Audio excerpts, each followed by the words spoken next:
our Centurion attic find, first time ever for the Gen Pop Centurions. We thought it would be fun. It was so much fun doing it with the close group of our Centurion guests for Centurion 3. We thought we would launch this and kick it. There's going to be a bunch of background noise because this is a place where guys are making knives. The audio's really bad. Oi! Haven't touched that air. Stop that air, okay? A little quiet. Sorry, everybody. Is that any better? Man, that air in the background is brutal. So we're going to do what we can. It's an unscripted show. We're producing it as we roll. Yeah, we no one cares about that. They want to see the You guys knives. know about this. I know you want. It's either naked chicks or knives. Fuck off, Greg. So here we go. Let me take on a little. It's a little trip down memory lane for me. Huntsman Strapper.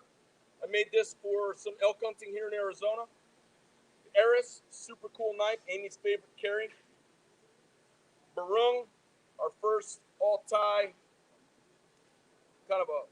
It's not quite a hawkbill, but karambit. You know, we don't have any of these open. Let me open one up. We've got our FS dagger, which is my original dagger. Now, the thing about this dagger that's interesting, it doesn't look like much to anybody, but if you know grinding and you look at this as a grinder, you go, oh, that's a fucking trick. What I wanted to do, these daggers are all weak. And when I did my tribute World War II style Fairbairn Sykes dagger, those are weak as well. They're weak because of the nature of the design. So what I do is I hold a really steep grind and then I wrap it around the corner at the end to make this spear. And what you get is you get a high degree of thickness all the way to almost the end. It's a really unique grind. This was a little piece of me doing some grind bragging on a knife that I would carry and stab into somebody. I really like it. So the FS dagger. Micropraetorian G,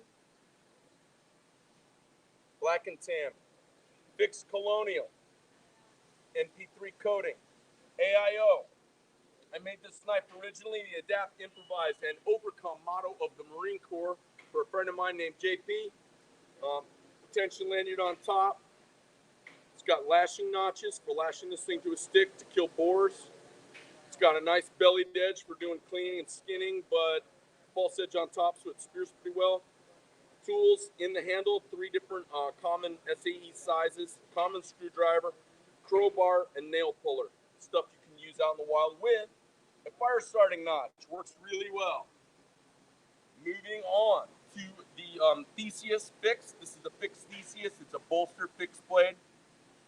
Retention notch for the sheath. This is the TST Tactical Service Tanto number 1. This was a hybrid Tanto style knives I was making. It's got a lot of good reverse grip application for those of you who like combatives in the reverse grip or forward grip position.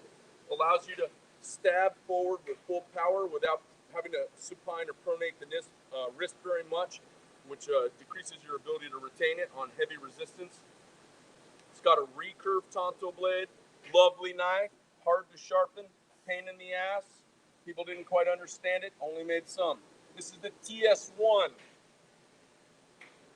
One of my very first designs. It's actually the first knife I ever made was a very close version of the TF1. It's got the belly of a Bowie, the recurve of a machete. It's got a lot of forward rake to it, and where a lot of my early drop point style came from. This knife slashes and pokes really, really well as hits very nicely. Another TS1, some flamed barungs. This is a Gen 1 first version Theseus with the NKT coin clip. Micro T's, Micro G's. These knives all have, these were kind of a fluky little thing we did with a $ sign on them. These all have this unique marking on them. They're from this batch. We have a mystery box. Don't know what's inside. So let me just tell you, most of these, they're the only ones. Some of these, there's a couple, and 1 or 2 of these, they've got a little bit of a basketball lineup. So don't get too weirded out about whether you've got the only one in a kind. I made lots of these knives when I made them, but we don't make them anymore, and we found some extras. So enjoy. How about a little preview of next week? Jeff, is there anything I'm missing there? Nope, that's it. Okay. How about a little preview of next week? So, moving along. Virtual Blade Show. What you're going to see are some sexy ass fucking knives. Hand engraved with a $20 bill. This is a slim midi front and back. Pricey little knife. It looks like it's got printing plates for making US 20s. Got a bitchin' Vulcan finish, flamed hardware, mid-size Praetorian T Genesis. We've got full-size Praetorian tie with heavy sculpting and some flame work, drop point. Genesis with some old-fashioned scroll work. It's kind of a blue and gray, a little bit of a Civil War color theme.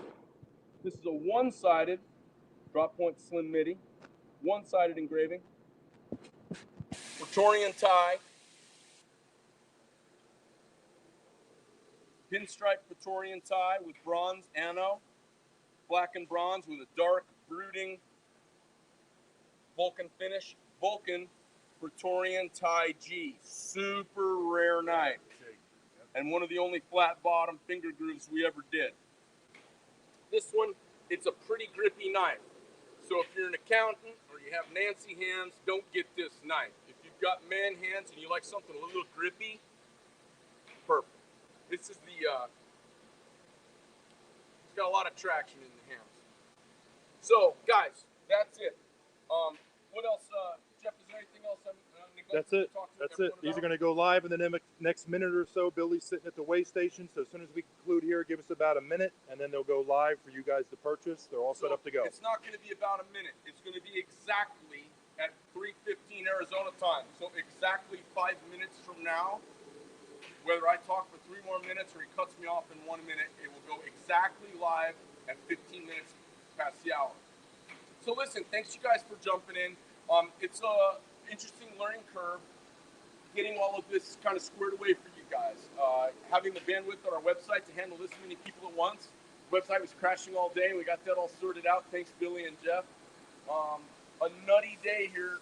We've got a couple of our guys out for some heavy medical stuff, which creates, they're good, strong dudes who are leaders in the company, and it creates an opportunity for other people to rise, and creates some challenges for us to handle, and everybody's handled it with aplomb. So I think that's about it. My mom's even giddy today. She's like, oh, there's so much going on. You guys, embrace our freedom. Embrace your freedom. You are free when you decide you are. Don't be locked down. Don't be scared. Don't be masked. Be masked if you need to be. Be masked if you want to be. But don't be masked because you have to be. We don't have to do anything. Right?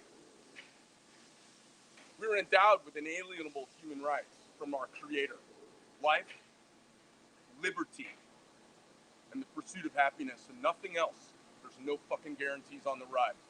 So enjoy it. Thanks for being part of our journey. It's been fantastic having you guys along. Hope you dig the attic finds. Jeff's been instrumental in putting this all together. I know it's a lot of work for him. I know he loses 3 or 4 hairs over this. And to put it all together for you guys is great fun. We are blessed to have you fucking filthy animals as part of our family. So thank you for being here. Anyways, Craig Medford from Medford, you Centurions, our hats off to you. I'm out!